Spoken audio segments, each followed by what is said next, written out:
le sujet, encore une fois, n'est pas de savoir si si le service est important, s'il est cher, etc., s'il y a une légitimité à le facturer. Le problème, c'est est-ce qu'on peut le facturer au client? Parce que finalement, dans tout ce que vous dites, quelle est la différence avec un vendeur de voitures?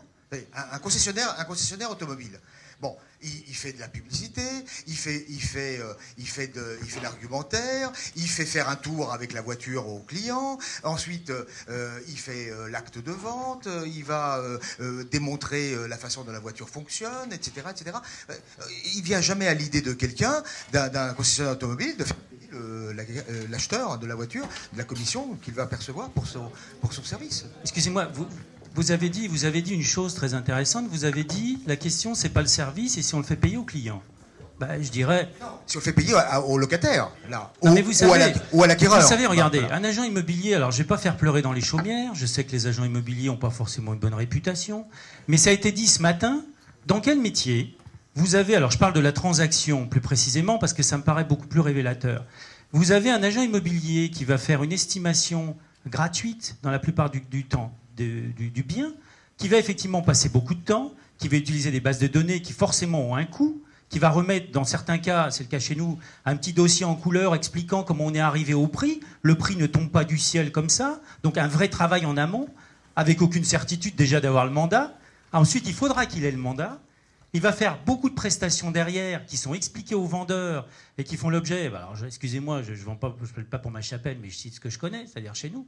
Chez nous, il y a un présentoir, il y a une explication de tous les points de service qui sont fournis aux vendeurs. Et ça, l'agent immobilier n'a encore rien touché, juste qu'on se comprenne bien. L'agent immobilier ensuite va faire des visites. Combien il va devoir faire de visites avant d'arriver à la vente? Il va faire beaucoup de visites. Il va également négocier le bien. Négocier le bien dans l'intérêt de qui? C'est pour ça que je vous dis qu'il y a deux clients. Pas uniquement dans l'intérêt du vendeur, mais aussi dans l'intérêt de l'acheteur. Pourquoi? Parce que l'acheteur, évidemment, il négocie. Et aujourd'hui, il négocie énormément.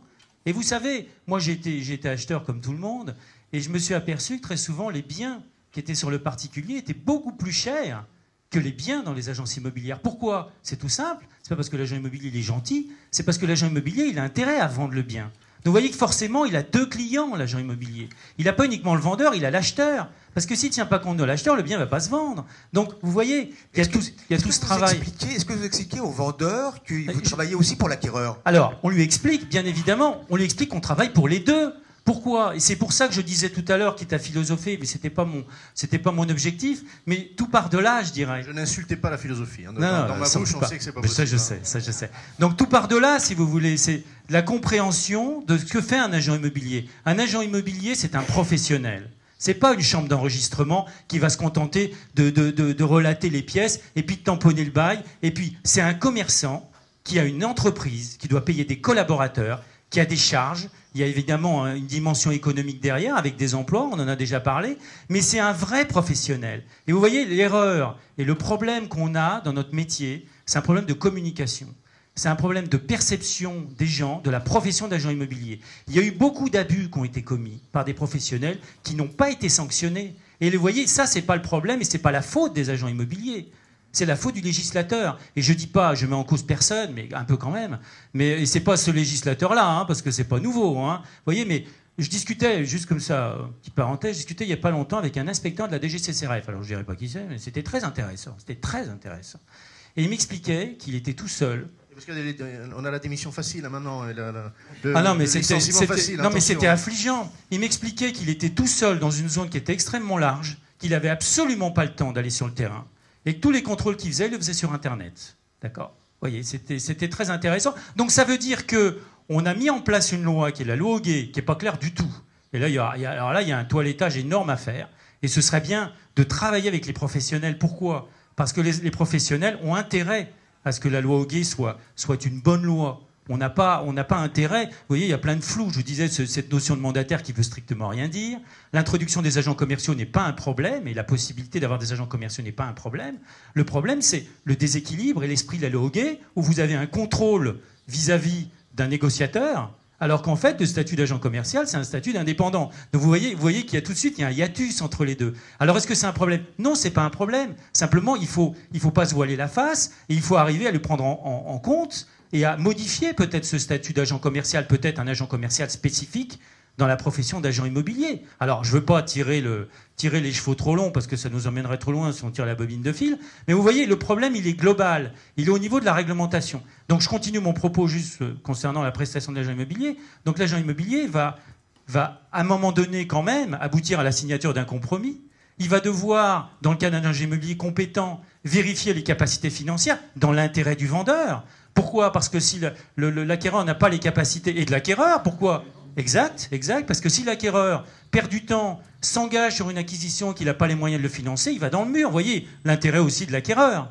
Donc, une fois qu'il va arriver à ça, il va arriver effectivement à trouver le financement. Il va veiller à ce que effectivement les choses soient faites dans les règles, s'il est habilité effectivement par la réglementation actuelle à le faire.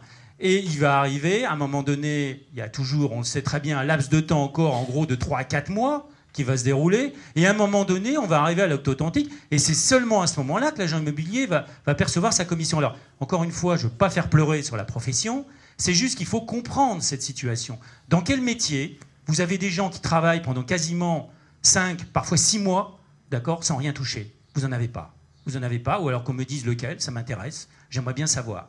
Alors, je ne dis pas qu'il faut modifier le système actuel. Je dis simplement qu'il faut, premièrement, garder l'équilibre entre le bailleur et le preneur. J'ai expliqué pourquoi, pour moi, l'agent immobilier a 2 clients. Il en a pas qu'un, il en a 2. Et j'espère avoir démontré que c'était le cas, puisque forcément, il doit veiller aux intérêts des 2 parties. Donc forcément, il a 2 clients. Alors après, évidemment, c'est celui qui le paye qui compte. C'est pour ça qu'il faut maintenir un équilibre, notamment dans la location, avec un paiement du locataire. Sinon, vous avez la tendance qui va se manifester. Vous savez, l'agent immobilier, c'est un être humain, hein, quand même. Juste comme ça. C'est quand même un être humain, l'agent immobilier. Donc si quelqu'un ne le paye pas... Sensible, en plus. Sensible. Qu'est-ce qui va se passer si le locataire ne le paye pas? Ben évidemment, la tentation va être grande de le mettre de côté. Vous voyez? Et tout ça, ça va profiter à qui? Ben, ça ne va pas profiter au locataire. Je vous garantis. Donc, je dirais, il faut évidemment protéger le locataire, sanctionner les abus, parce que le vrai problème, il vient de là. Il vient d'une réglementation qui n'est pas appliquée. Il vient d'une loi Hoguet, qui est une loi de police, qui est une loi qui, effectivement, couperait et qui n'est pas appliquée. Parce qu'effectivement, les gens qui sont censés la faire appliquer sur le terrain n'ont pas les moyens, hein, n'ont pas les moyens de le faire, c'est très simple. Et voilà, donc je pense que le vrai problème, il vient là. Alors, avant que Philippe Fertorine reprenne la parole, je dis quand même 2 choses. On montre beaucoup du doigt les pouvoirs publics, les limites, direction de la concurrence, etc. Bon, d'abord, le projet de loi apporte des réponses en termes de discipline, d'organisation, hein, je l'évoquais tout à l'heure. On ne peut pas lui retirer ça. Et sur proposition, d'ailleurs, pour beaucoup d'entre elles de la profession, confère ce que disait Jean-François Buet. Et deuxièmement, on fait aussi parfois à la profession le reproche de n'avoir pas assez fait le ménage chez elle, parce qu'on connaît aussi les limites des pouvoirs publics, quels qu'ils soient, que ce soit en 2013 ou il y a 20 ans. On ne peut pas imaginer non plus qu'il y ait un agent de la DGCCRF derrière chaque professionnel. Bon. C'est une parenthèse que je fais. Je sais que les organisations professionnelles n'ont pas ménagé leur peine, mais enfin, au bout du compte, cela est vrai.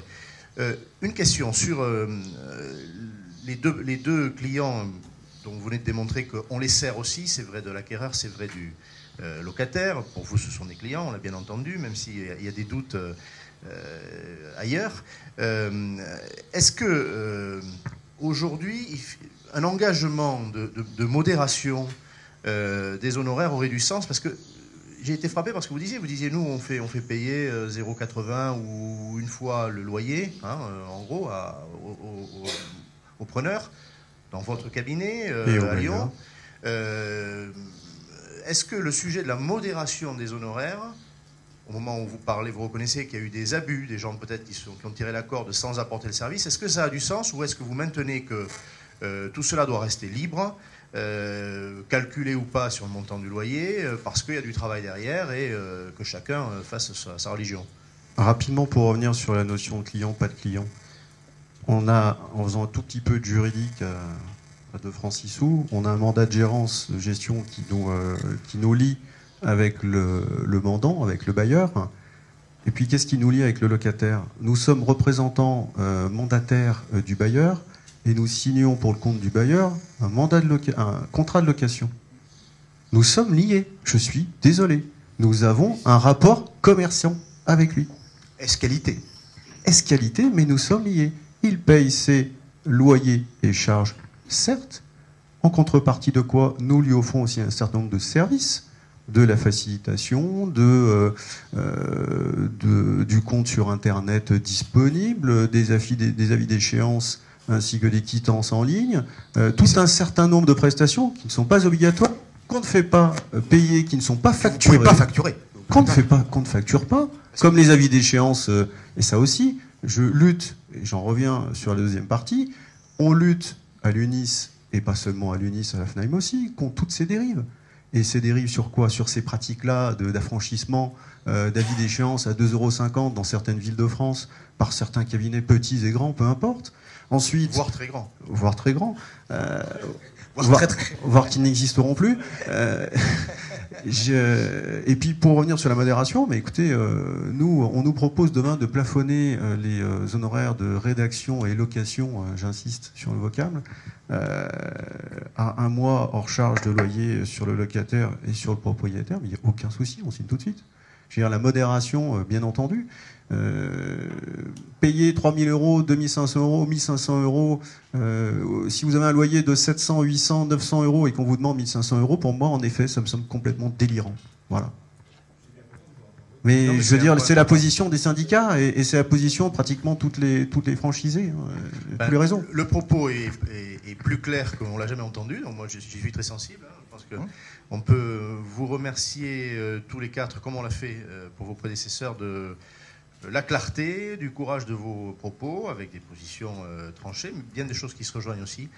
Merci 1000 fois.